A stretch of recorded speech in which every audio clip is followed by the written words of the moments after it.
Hypocrisy. Hey, what's up, guys? Welcome to Law Splaining the Interwebs. I am your host, Nick Rekieta of Rekieta Law, a small law firm in central Minnesota. How are we doing today, guys? How's it going? Welcome to Internet Thursday. Yesterday, I was going to do a stream early because we had some night plans, and I thought, well, instead of cancel the stream, I'll do it early, and then my internet went out. That was cool. But we're not going to sit there and not going to sit here and belabor that. Happened. It's done. I announced it on Locals, rekietalaw.locals.com for show announcements and non-show announcements. Is free to follow there. Of course, you can become a contributor if you want, and there's some different stuff on the horizon for that. But we'll make it happen rather than talk about it happening. All right, we're gonna get into this, guys. We're gonna get into these guys. Is not what I was intending to say. But it is what we've said now, so that's what we're going to do. Sorry, you're all gay now. Here we go. We have tonight, we're going to get back into the amicus brief of Matt Wilson. I want to get into the arguments here and get into that brief a little bit further. So we're going to do that. And then there's another amicus brief that is maybe not of the same quality. It is of a far greater, more pristine and polished quality than what that hack attorney Matt Wilson sent. And we're going to take a look at it. The whole PDF is 9 pages.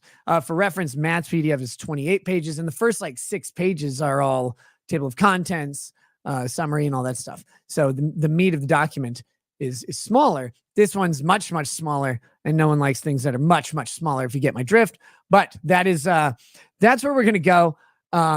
We'll see. I might sandwich those two things around the other content, just so we're not bombarding everyone with that. But that other brief, it's pretty funny.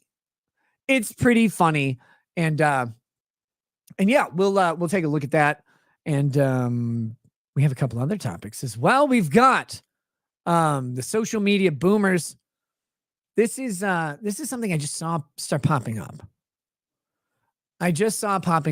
Which was government boomers and other medical boomers and traditional media boomers. They all suddenly are talking about how dangerous social media is for children. They're going, they've got some crazy examples. And I saw one article about this from a government guy. It's the chief medical officer of the United States, Fauci's position. God damn it, I've got it right here. I can't think of the title. It's what's this stupid guy's name? The Surgeon General, not Fauci. Fauci, he was different. The Surgeon General is warning about social media. Now I don't know what the Surgeon General has to do with social media. I'm not sure what that has to do with the Surgeon General of the United States. I didn't think social media was a medical condition that required an MD, but maybe it does. I'm not sure. But I saw that article and I was like, oh, that's curious. And just to give you a preview, the headline of that article is quote, social media is like driving with no, wait, that's a quote from, social media is like driving with no speed limits. So you already have a gov cuck there. The U.S. Surgeon General fighting for youngsters' happiness. He's fighting for youngsters' happiness. That's right. The Surgeon General of the United States. His name is Vivek Murthy. Is Vivek Murthy, I guess. So he's saying that social media is like driving with no speed limits. To which I say, well, social media is cool then. Social media is awesome. It's way better than driving with speed limits. So I'm not sure that he's making the argument that he wants, but he's trying to say it's bad. And it's not bad. In my opinion, there are pitfalls to social media, obviously. But to me, it seems like any other advancement or development in communication and technology and networking and just the social interactions that we have, they're going to change and people are going to grow in different ways and they're going to produce outcomes we didn't predict. All of them have, though. Mass media mass distributed media was always this way. Books were this way. TV was this way. Radio was this way. Everything was going to destroy the generation and completely make everybody who engaged in that new type of community, the newfangled thing, was going to become idiotic and stupid. And they probably did. But here we are. The old guard talking about the new guard is just riding on the backs of the old guard's, I guess, ancestry, who previously fought for their thing. And they just forget that because this thing is always worse than that thing. It always is. That's how presentism works. It's the historian's fallacy and its presentism. It's this idea that now is more important than at any time in history or the future. This is always the pinnacle.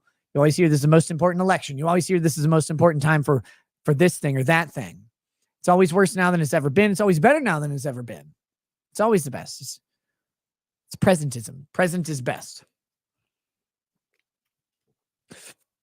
So the one article caught my eye. The second article was from New York Post, and it's from an author, John Haidt, and it's kids' phone-based existence is inhuman and 10 times worse than any middle school horrors. Okay. I just want you to think about that. I want you to think about what this guy is saying. Kids' phone-based existence is 10 times worse than any middle school horrors. Any middle school horrors. Keep that in mind as we get to that article a little bit down the way. But that's the preview of the show today. Oh, wait, no, there's one more thing. Insurrections. SCOTUS, they're old, but they still have some insurrections left in them. They've issued a ruling which more clarifies and rounds out the 14th Amendment, because while the 14th Amendment was attempted to be applied against Donald Trump in Colorado and Maine and other states to keep him off the ballot, the 14th Amendment was also used on state officials and local officials for their participation in January 6th. And the Supreme Court has issued a ruling around that, clarifying that states have the power to prevent state-level elections within their own state based on the insurrection clause. So states can invoke the insurrection clause in various ways against someone to prevent them from being at a state or local level election, from holding office there. Can't do it to the president. They can't do it in federal elections, so no House of Representatives, no Senate, but they can do it in state and local elections because they have the authority to do so. It's not impacting any other states. And that's a big part of the 14th Amendment ruling for Trump, is taking away the other state's ability to cast votes for the candidate of their choice. That's a problem. That infringes on the other state. There's no balance of rights or powers there. It's just a flat out usurping of that other state's ability. So there's some clarification on that. We probably won't talk too much about that. There's a couple other topics as well that we may get into. Ow. I meant to shave this mustache down. That would have been cool. That would have been smart. So I'm not just licking cream and tea off my mustache all day. Let's hit the chats and then let's go into Matt's brief. Getting back in Matt's briefs. Booge McFadden, welcome to Paralegal Status. Matrix Tech says, Nick, I realized I should probably split my LLC into two at least to separate the different segments. How do you determine if a business lawyer is good? I'm in Southern Oregon in the unlikely event you happen to know anyone. Determining how a lawyer is good is one of the impossible tasks of our day. The best way to do it is word of mouth from someone who has hired that lawyer in a similar capacity, and that lawyer has produced good results and maybe has a pretty large book of business with those good results. They might be bad at any other type of law, but they may be really good at this one thing. And a lot of lawyers really do hyper-focus and specialize, because when you get very efficient at doing something, you can bring in clients, you can work efficiently, you can move a lot of business, make good money, and then further build your portfolio of people to pay you. So really that's the best way. Good, solid recommendation, but you're going to have to interview them.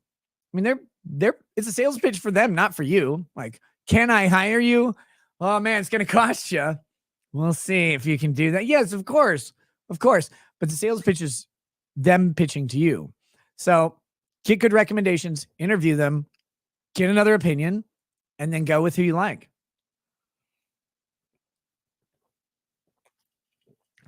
But also listen to those recommendations. If you get one from an idiot, don't follow it. And then Rich 88 says illegal immigration can have guns per Illinois judge ruling. Stated he needed it due to the BLM riots. She allows it due to Supreme Court ruling in 2022. Yes, Bruin.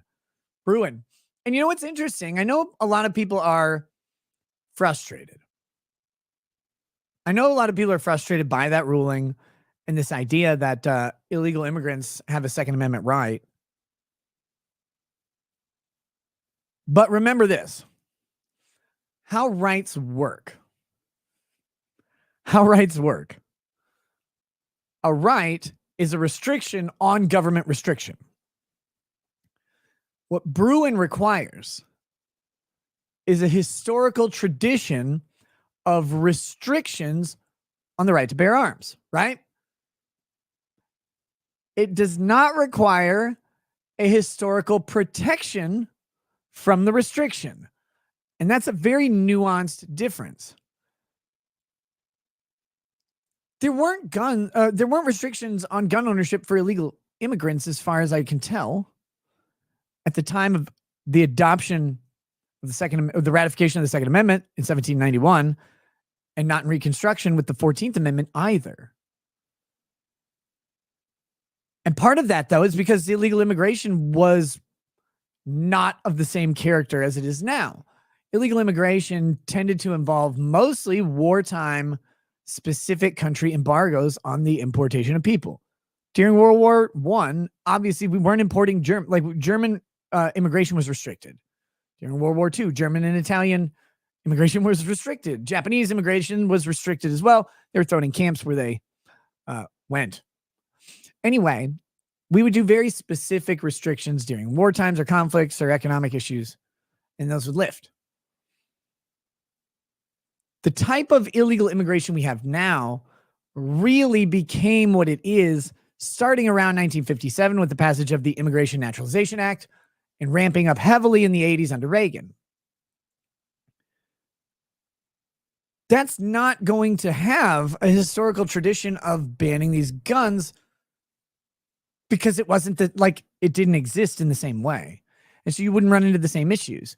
Would you have illegal immigrants with guns, in the early 1900s? Sure. But illegal immigration wasn't the same thing. The laws that we prosecute under now wouldn't be written for another 50 years. So you don't have a historical tradition of that ban. So the Illinois judge may be very right about the application of Bruin. If there's no historical tradition, then you can't have the law. They may have to clarify if there is no historical tradition for reasons like this. You might want it to be different, but that's not the ruling. So it's interesting. It has nothing to do with whether you want illegal immigrants to have guns or not. In fact, it really doesn't have anything to do with specific application of the Second Amendment. There was no need to. And there shouldn't be. This is a crazy thing that we forget. You should almost never have to go to court to protect your rights. If you have rights, you don't have to fight for them. Like, you don't have a right to party. So you have to fight for your right to party. You do have a right for free speech. You should not have to fight for it. If you fight for it, the right is being infringed. You see, you follow? You savvy? Savvy, mate. Rights are supposed to knock out the fear of restriction in the first place, and then the practical application. They exist as reference points for when they're infringed, and we need to force the government to stop infringing. But the right pre-exists the infraction. And so the respect for the Second Amendment, the ubiquitous nature of guns in the early United States, I guess, and the fact that illegal immigration was a completely different nature and almost effectively didn't exist, you're just not going to have any historical background. Dang it. Still got this lingering cough, but it's much better now. Outpost Nerd says, hey, Nick, can I get a toast from my Uncle Tommy?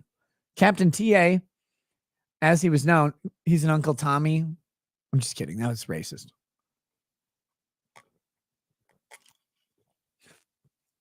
Captain TA, as he was known, passed away yesterday from a fall. He struggled with addiction for the past few years, but was getting better. He lived his life as a boat captain. Well, that's kind of cool. Yeah, let me get... not really not drinking tonight other than toast, but we have this little guy. We'll get a little toast. We'll get a little toast fuel in there for Captain TA, Uncle Tommy. One moment. All right. All right, to Outpost Nerd's Uncle Tommy, Captain TA, a man who struggled through life, as many of us do, with certain things, but a man who ultimately was fighting back, taking control of himself, and unfortunately passed away in that time. Remember, of course, that behind these struggles are people, and that the person, at least in passing, is delivered from the struggles they had in life. May he rest in peace. May he rest in recovery. All right, there we go. Hold on.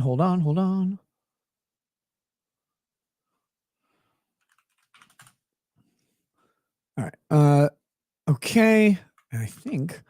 I think we're almost there. Soren Guardia says ATF no-knock raid in Little Rock has now turned fatal. Homeowner is dead now, shot in the head by a rifle. Holy shit. We may have to look up that story as we go. For now, let's get into this damn brief. And let's get moving. Where did you go? There it is. Okay, so where we left off was we had done the summary of the argument, and now we're into the actual argument. We're here. Harley Dave says, can we solve this with the Convention of States? Okay, I have to. One second. Just 1 second. I have to answer something real quick. Very, very short. Nothing crazy. I'll be back in 30 seconds.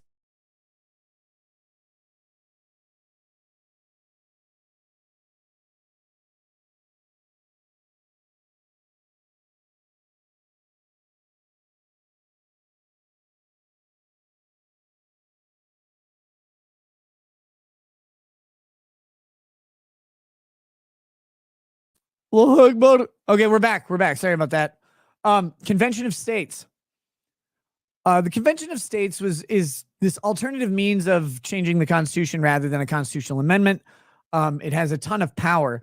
Once a convention is convened, the state delegates go, and they get to go after pretty much anything in the Constitution, propose a lot of stuff, and it can get really, really dramatic, even to the point of rewriting it almost in its entirety. A lot of people on the right, to easily categorize it, but not really, have favored a Convention of States as a solution to a lot of these issues. And it could be. But the danger of the Convention of States is that it could also be anything. Anything can come in to that. Anything can be proposed. It's open season on the Constitution. So, I know a Convention of States can ostensibly be limited to certain issues, but it also can explode out of control. So with the Convention of States, possible answer, but I mean, if you just want to stop illegals from having guns and not give them Second Amendment protection, which doesn't seem like I guess, like, if that's what you want to do, just amend the Second Amendment with a new one. Jonathan Smith says the Second Amendment is about the ability to be drafted and deputized. Nope. Gives you the ability to carry an arm to fulfill those needs. Nope. It is not about self-defense. I agree. That is natural law. And then citizens only. I won't belabor this point. Gosh, dang it. We don't have an official ruling from the Supreme Court on whether or not the Second Amendment applies to citizens only or everyone. But typically, rights extended through due process under the Fifth Amendment or procedural due process under the 14th Amendment, all rights guaranteed under the Constitution apply in some measure to everyone under the United States jurisdiction. Their legal status is not a constitutional question. It's not a question contemplated by the Constitution. It doesn't say only citizens, natural born citizens or naturalized citizens get access to these rights, except when it does. And it does say that to become the president of the United States, for example. So now you have this specific bequest, I guess, of a right to someone based on their immigration status, which would imply that all of the other rights are not based on it since it's not written in there. The way the Supreme Court reads the Constitution is that the Constitution was intelligibly and intentionally written. The words that are in there are intended to be there. The words that are not in there are not intended to be there. And so you don't get to read stuff into the Constitution and you don't get to line stuff out of it. That's what the amendment process for. Now, I know that happens all the time, but that's the mantra, the schema that they operate under. And so my thinking would be the Second Amendment should apply in some measure even to illegal immigrants. What measure that is, how far it extends is way different question. Should it be the same as a citizen? I would say no. And the United States infringes on rights all the time, right? And they infringe based on the circumstances and the facts surrounding that. So if you say illegal immigrants have some right to keep and bear arms as far as due process goes, procedural due process, and the extension of rights in general, but it doesn't go as far as a citizen. And just to practically lay that out very simply, everybody has a right to due process before the deprivation of life by the state. But if you point a gun at a police officer and he shoots you, your life has been completely deprived by the state. You're dead. However, you received your due process. You pointed a gun. They made the decision to protect themselves. They shot you. They died, or you died. That was your due process. You didn't get to go to court because your actions merited a different process. In the same vein, if you're going to talk about Second Amendment rights for illegal immigrants or whatever, there would have to be some discussion at least about how far the right extends into here, how far those that due process goes on the questions around it. So that's my thinking on it. I know it's become a pretty popular topic lately. Johnny Duck 311 says, Trump telling Letitia James, ready to keep your filthy hands off. His property is a Planet of the Apes reference. Trump is calling her an ape 100%. Damn. Okay. Wow. She's not really an ape. She's Letitia James.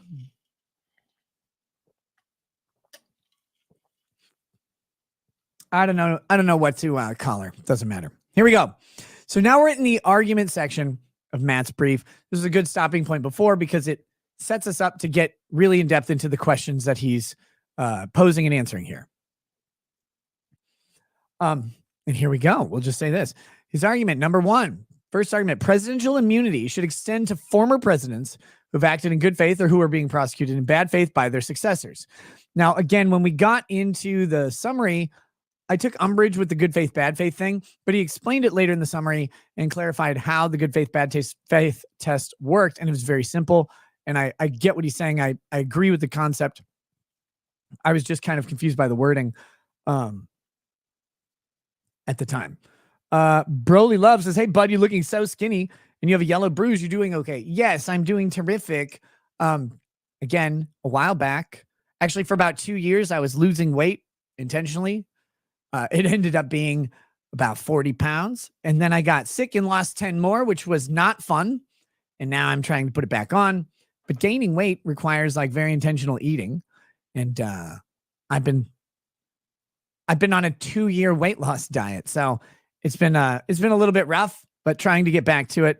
Once I gain that weight back, I'll be in exactly where I want to be. But it did go a little farther than I wanted because I was sick for a fucking week, which is where this cough is from. So anyway, back to this thing. As a sole member of the executive branch, the president has the final say on prosecutions. That's true. So, quote, the president is the only person who alone composes a branch of government. That's Trump versus Mazars. Article 2 of the Constitution assigns the executive power to the president and provides that the president shall take care that the laws be faithfully executed. This is the take care clause. It is the guiding clause of the executive branch. The president has to execute the law in some way, but he does have flexibility in doing so, but he has to execute the law. And that's from United States versus Texas in 2023. Quote, under Article 2, the executive branch possesses authority to decide how to prioritize and how aggressively to pursue legal actions against defendants who violate the law. Also citing U.S. v. Texas, and see also United States v. Nixon. Quote, the executive branch has exclusive authority and absolute discretion to decide whether to prosecute a case. And this is really, really important. The president determines the law enforcement or execution direction of the country. That's his job. That's his job. Now, where Matt is going to get here is that effectively special counsel or the DOJ acting under the executive branch is prosecuting itself, and it lacks sufficient power to prosecute itself.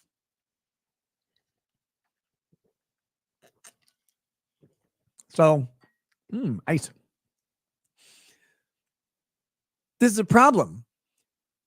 If the president is the executive branch, how can the Department of Justice prosecute itself, its own boss, effectively? That's where Matt's going to go. And this is, like I said, it's an interesting proposition. It's not the way I had thought of this, but it is a good way to think of it. And it's got case law support. Marion Holtzman says, as a legal permanent resident alien, I didn't have 2 rights until I became a citizen. I could not vote or own a gun. Now they want to give those rights to the illegal immigrants? Hell no. I said, I'm not sure if the constitutional analysis would support not granting rights to illegal immigrants. It's a different question of whether you want them to, whether you want it to. I'm just saying I'm not sure it extends that far. The Chugi Show says, should discuss the rights issue with good logic. Maybe. All right, here we go. In view of the preceding cases, one thing becomes abundantly clear. President Trump is being prosecuted by President Biden. The special counsel may be drafting the briefs and making the oral arguments, but President Biden, the executive branch, is in charge of the prosecution. So now they're going to argue he's going to argue there's a conflict of interest because it's selective. He's a political opponent, not prosecuting himself, not prosecuting Hillary Clinton.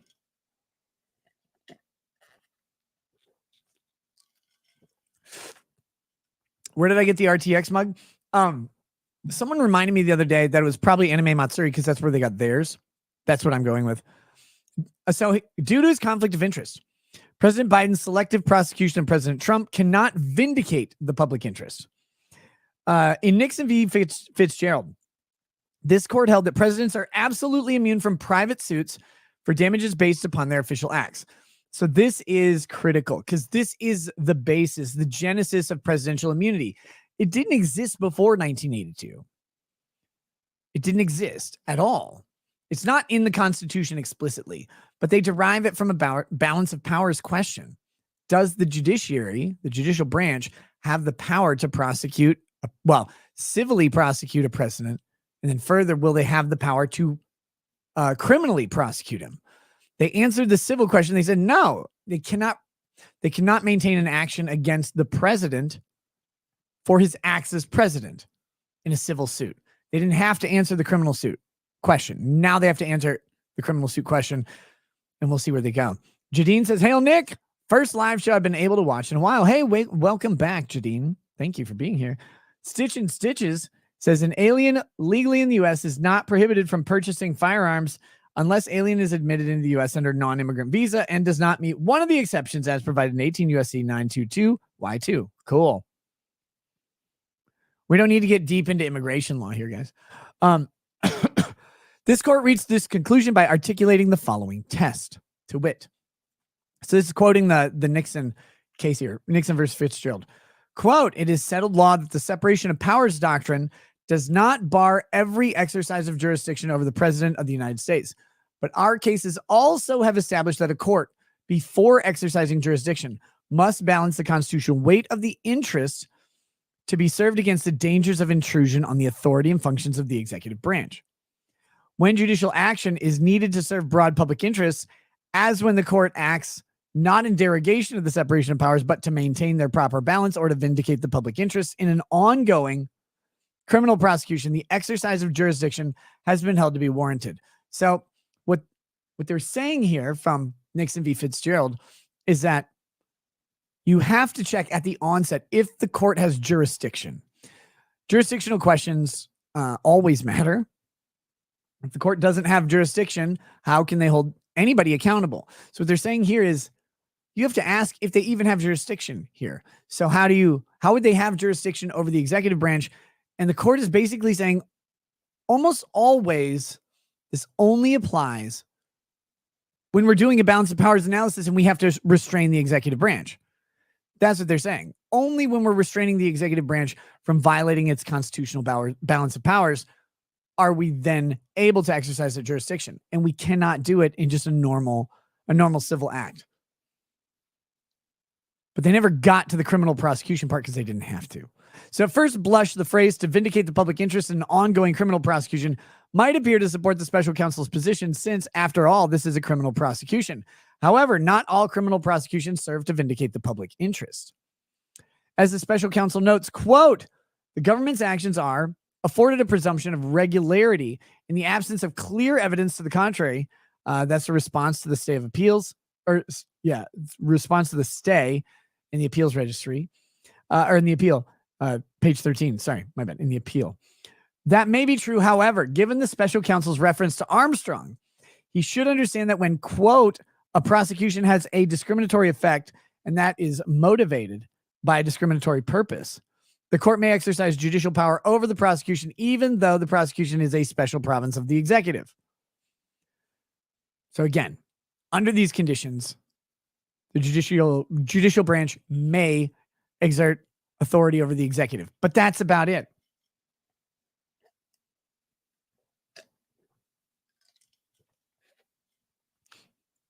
Jim Satala says, why aren't you talking about the biggest legal case of the year, Russell Greer? Wait, what? Which one? His case against Kiwi Farms? Or something else? Quote, Amicus respectfully submits that President Biden's criminal prosecutions of his predecessor in both this case and the case of U.S. v. Trump can be nothing other than selective prosecution. Okay. So again, Matt's making the argument here that this is selective against the president based on politics or animus. Trump is singled out.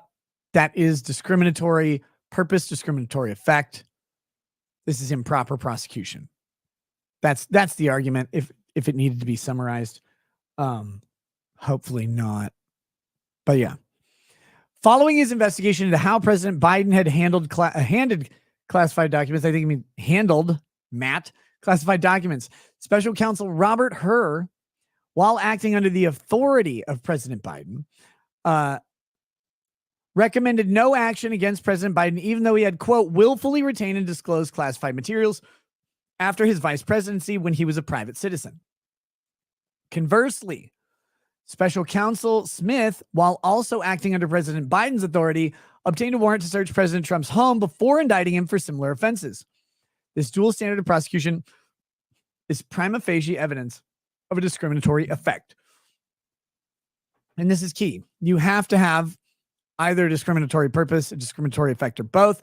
And then that will depend on what type of discrimination you're dealing with. But here you go. You have a discriminatory effect because it's two similarly situated people separated only by politics. And then, of course, the respective power. And one of them wins, the other one doesn't. President Biden is the only person in the executive branch. Thus, President Biden is the only person with, quote, exclusive authority and absolute discretion to decide whether to prosecute a case. Since President Biden is prosecuting a political rival who may take a $400,000 per year job away from him, President Trump could argue that President Biden, quote, selected or reaffirmed a particular course of action, at least in part because of, not merely in spite of, its adverse effects upon President Trump.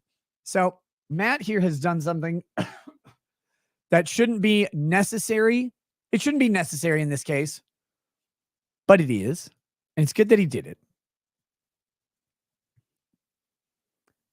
Matt has set up damages, like actual damages for Donald Trump based on prosecution. If he's prosecuted, he's got to he will not be able to obtain this job, is a theory. Like it will impact his ability to win the presidency, and therefore it would be taking that thing away. There's a motive now, a damage that can be articulated. It's actually worth much more than that, obviously, but it's articulable, which is important.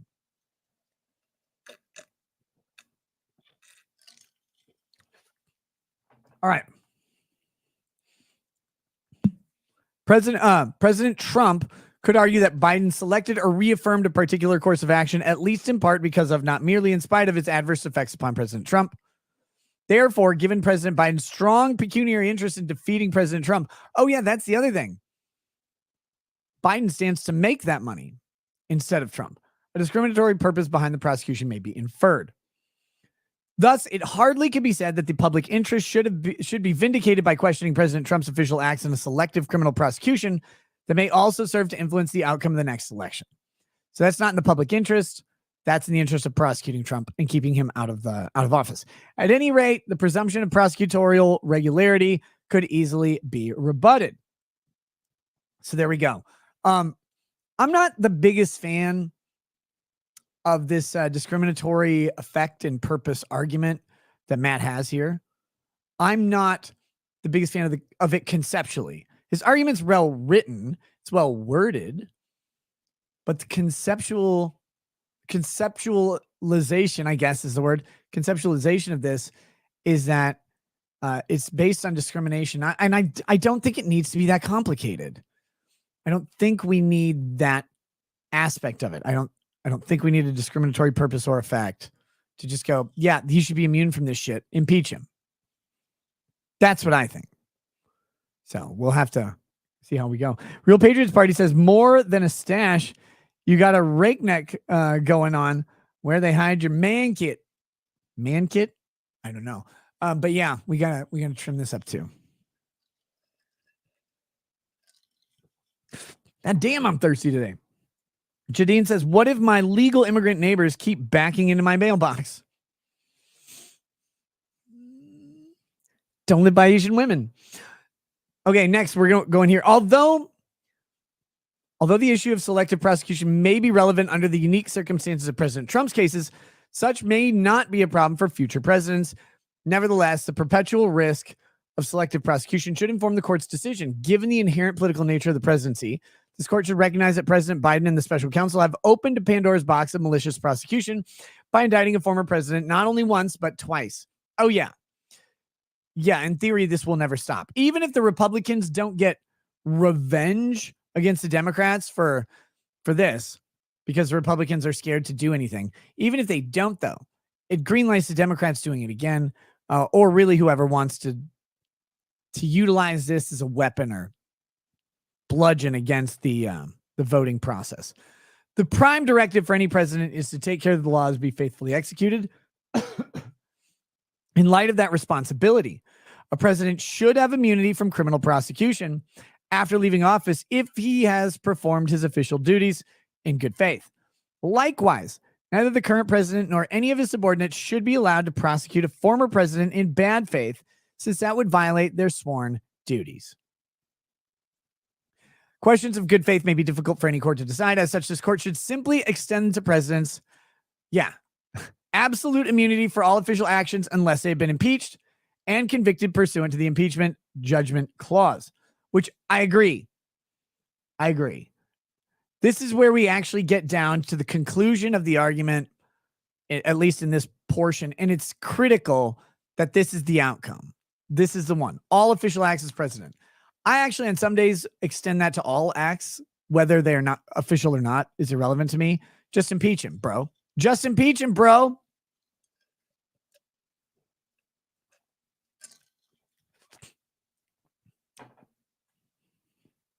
That would be great. The impeachment judgment clause says, which states that the party convicted after impeachment, quote, shall nevertheless be liable and subject to indictment, trial, judgment, and punishment according to law. Then bad faith can be established conclusively. So effectively, you have, without impeachment, it's bad faith. With impeachment, it's good faith. Regardless, President Trump should be granted immunity because of President Biden's selective prosecution. Look, I see what Matt's doing here. I don't think the selective prosecution is the home run argument. But he writes it well.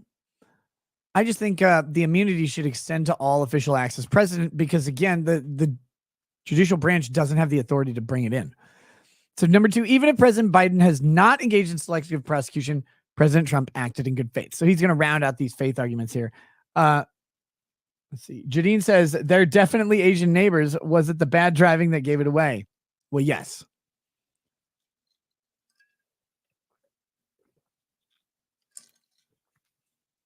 So here we go. President Trump had the affirmative duty under federal law to combat election fraud. Now, I like this argument better from Matt. The general notion of this argument is that Donald Trump has to. The take care clause requires him to faithfully execute the laws. There are laws against election fraud. So any action by Donald Trump in furtherance of combating election fraud through his law or his executive authority would de facto be a presidential act, and he should be granted immunity from because he's required to do it. That's what his job requires him to do. How can it be done in bad faith? Quote, the president is vested with power to execute the laws, Myers versus United States. With this power comes the responsibility to, quote, take care the laws be faithfully executed. Thus, while Trump was still in office, he, like every other president, had the heightened duty to faithfully execute the laws of the United States. Title 52 of the U.S. Code is devoted to the topic of elections. One statute contained therein is the National Voter Registration Act. The NVRA declares that the right to citizens of the United States to vote is a fundamental right, and that it is the duty of the federal, state, and local governments to promote the exercise of that right. So here you have it, right? Trump is executing faithfully this provision of law about this sort of thing, about voting rights, which pertain to the election, right? Although the NVRA articulates specific ways that voting rights can be promoted, such as by implementing procedures for mail-in voter registration, the law does not list all the ways by which the government may exercise its duty to promote voting rights of citizens. Rather, the NVRA declares that the right of citizens to vote is fundamental. The government has a duty to promote that right, and that the specific mechanisms found in the NVRA are designed to advance those ends. To this end, President Trump, who is vested by the Constitution with all powers of the executive, had a statutory duty under the NVRA to promote the voting rights of citizens. Implicitly, the president had an affirmative duty to address allegations of fraud in a federal election so that an individual's right to vote is not undermined by fraud in the election process. So again, this is all just going back to the idea that Trump has to do this.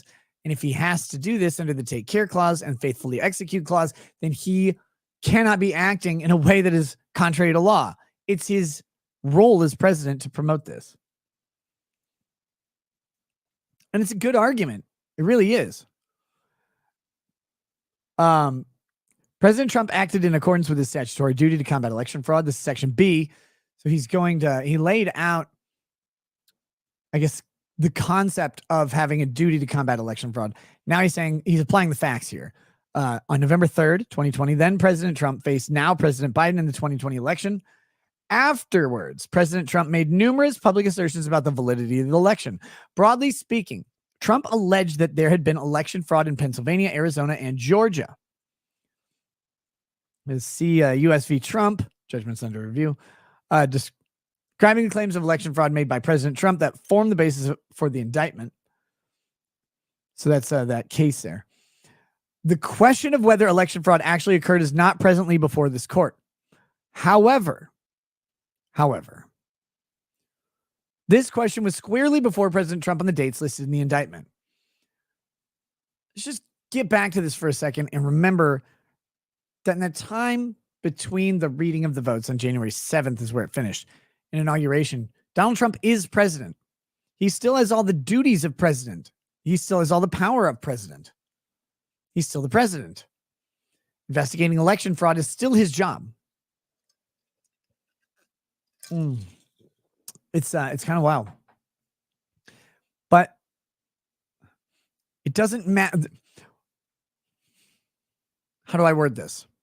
It doesn't matter if the fraud occurred or not in the election, because Donald Trump had a duty to investigate it, and he has a presumption that he is faithfully engaged in that duty when he talks about this public issue, about the integrity of the voting process, about the integrity of the election itself, the outcome of the election. That's within his purview. It's right in this. Most people are trying to deflect and be like, there's no evidence of fraud. That doesn't matter, because he acted on this thing that he has the power to act on, and you don't get to question that. That's not how court works. Given that combating election fraud would have advanced his statutory duty to promote the rights of citizens to vote, President Trump was within his discretion to combat the alleged fraud as he saw fit. Ergo, his actions were not just on the periphery of official conduct. Instead, they were official acts. Thus, he would have been, quote, accountable only to his country in his political character and to his own conscience. And this is, this is Marbury versus Madison he's hearkening back to. But if you have immunity, you're not accountable for what could happen, even if it would be otherwise illegal.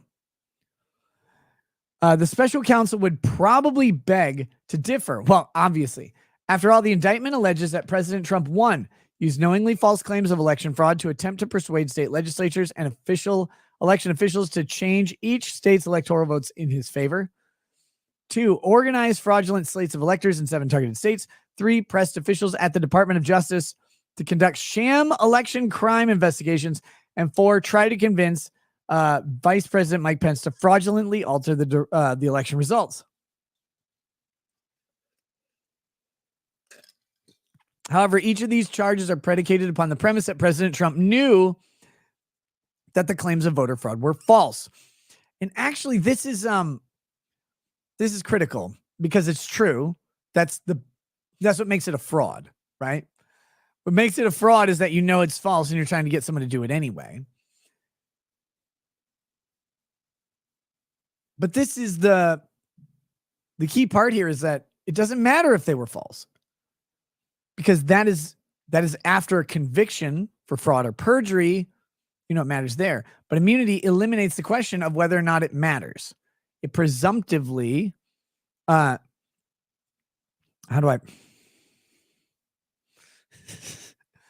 it presumptively treats his claims as if they are correct, and it does not, or as if they are believed, and it doesn't question them. If they are believed, you're litigating over fraud. You're litigating over the truthfulness of his assertions. Immunity makes you unable to do that. That's the whole purpose of it. It removes the burden of litigation over your actions. Without that immunity, without that ignoring whether or not they believe this, you don't have immunity, right? Like if Trump says, well, I did it this way, the way we would do it, it's beautiful, it's a wonderful way. If he says that and then has to argue for it, his immunity claim is not worth anything. He'll have to argue every single claim as against a fraudulent charge, and that every single potential claim going forward. And that's what this is all about. That's what this 14th Amendment, or what immunity is all about, is just providing a president the leeway to act quickly without having to worry about being prosecuted by the next administration. So Amicus respectfully submits that the President Trump could not have proven his allegations of fraud, regardless of their veracity, given the constraints he faced. Amicus will briefly explain why. So Matt here is going to tell us about why election fraud could not be proven by Trump. And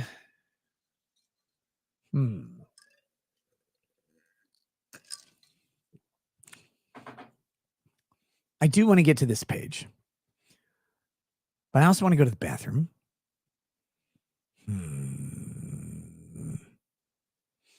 We'll keep going for a bit. Under the statutory framework in force for 2020, President Trump had exactly 35 days and no more to contest the election in court. Normally, litigants could hardly expect to adjudicate a complicated matter in only 5 weeks. This is a great point. Responsive pleadings are due 21 days after a defendant has been served with process. Also, litigants are usually unable to begin discovery prior to the Rule 26 discovery conference. It's where a party may not seek discovery from any source before the parties have conferred, as required by Federal Rule of Civil Procedure 26F, except by court order. And this is because the courts want their parties to determine how they're going to figure out discovery, because if the court has to control it, it's a big waste of time. Most people can make agreements. Thus, under normal circumstances, it would be impossible for a plaintiff to file a complaint, serve process, respond to a motion to dismiss, conduct discovery, and take matters to trial in the space of 5 weeks. And if that plaintiff were to allege that fraud had been committed in multiple jurisdictions like President Trump did, the task would be even more insurmountable. And I got into this with Destiny. Because he's talking about all of the cases against or the voter fraud cases failed. He's like, well, and none of them panned out. And I said to Destiny, hey man, no one knows how to do what they tried to do. Nobody can say this is how you file a case to challenge the election in 2020. No one can do it.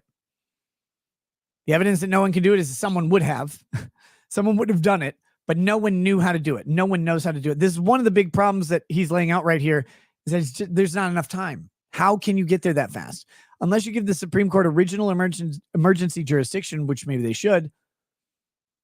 How do you get there? So he says, and of course, motions for temporary restraining orders can be done rather quickly. Even so, a motion for a temporary restraining order must be verified or be based on affidavits. However, the plaintiff is unable to compel the production of evidence because there has been no Rule 26 conference. He must make do with whatever evidence he has at his disposal. Even if fraud truly has occurred, that still may not be enough. So again, still can't compel an affidavit or anything like that. You cannot force them to give statements until the discovery conference. You do not have the ability to bring this suit. Regardless of how evidence of election fraud is presented to a court, the sheer task of initiating, prosecuting, and concluding what would be tantamount to a racketeering case in the space of only 35 days seems Herculean at best. Fortunately, an aggrieved presidential candidate has another route to seek relief. He can petition the legislatures, of the several states to appoint the electors directly, as this court observed 23 years ago. Quote, the state legislature's power to select the manner for appointing electors is plenary. It may, if it so chooses, select the electors itself, which indeed was the manner used by state legislatures in several states for many years after the framing of our Constitution.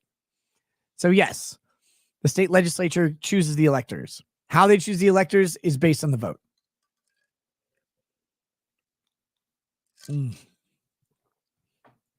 But it doesn't have to be. Based on the vote.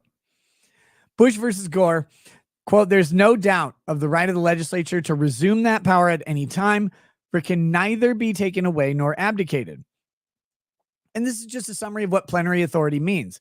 If you have plenary authority, no one can question it. The courts can't question it. The executive can't question it. You just have it.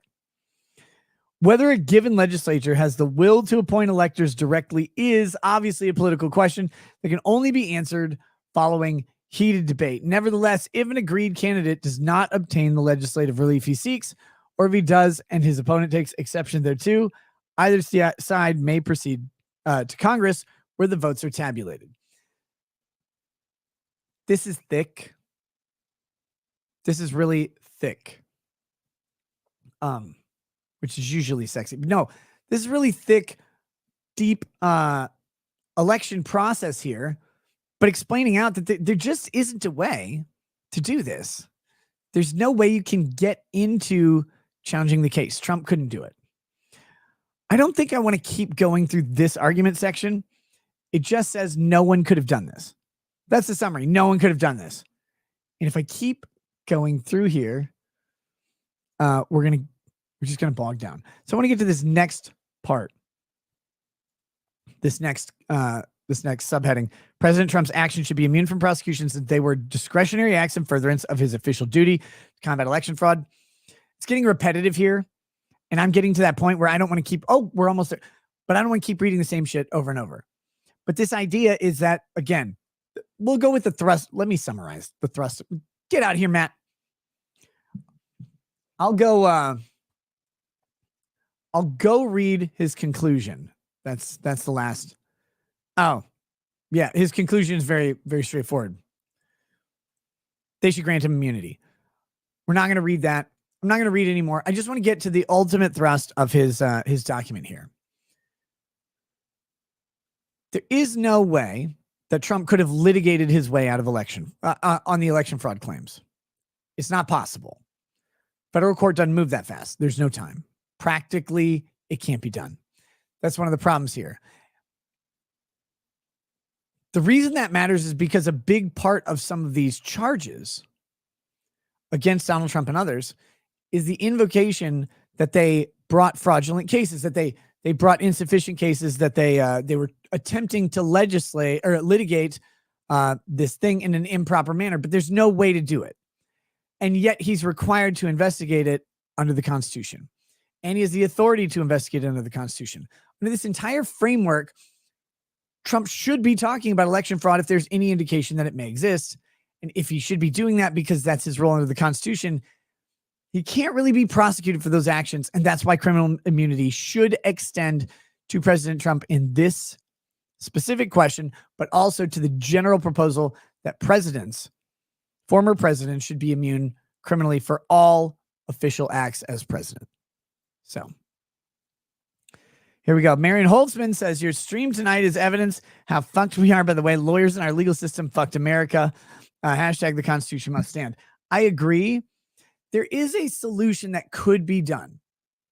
But if we start invoking that solution, it'll be done every time the election will get horrifically delayed. It's the idea that a court could enjoin, in theory, the reading of the electors. They could put a pause on the process, so to speak. I believe a pause is allowable within the dates in the Constitution, but from the passing of electors to the vice president, to the reading, to the inauguration, in theory, a president who's about to become a former president or a candidate could go to a court and say, hey, we need you to intervene here with a restraining order, effectively, a temporary injunction. We need you to stop them from naming the next president until we figure out this fraud shit. And in theory, a court could go, yeah. But in theory, they can also go, not yeah. And this is the one potential legal avenue, and is probably what's going to be brought up by the opposition, is that, well, he could have done this. He could have asked for an injunction instead of trying to litigate an entire case, and that would have bought time. But that would have delayed the reading of the electors. And it's happened once before, but it was a long time ago. So the question of whether or not that would be a good idea is completely different. And that makes this whole fucking thing difficult for Trump, because he should be doing this. He should be investigating this. He should be talking about it. But if he does, now he's committing some criminal act. Can't be that way. So that's the thrust of Matt's document. It's good. I think the good faith, bad faith, he tries to explain it very well. He tries to explain it in a good way. I don't think the good faith, bad faith structure is adding to this. I think it distracts me, but I'm distractible. So who knows?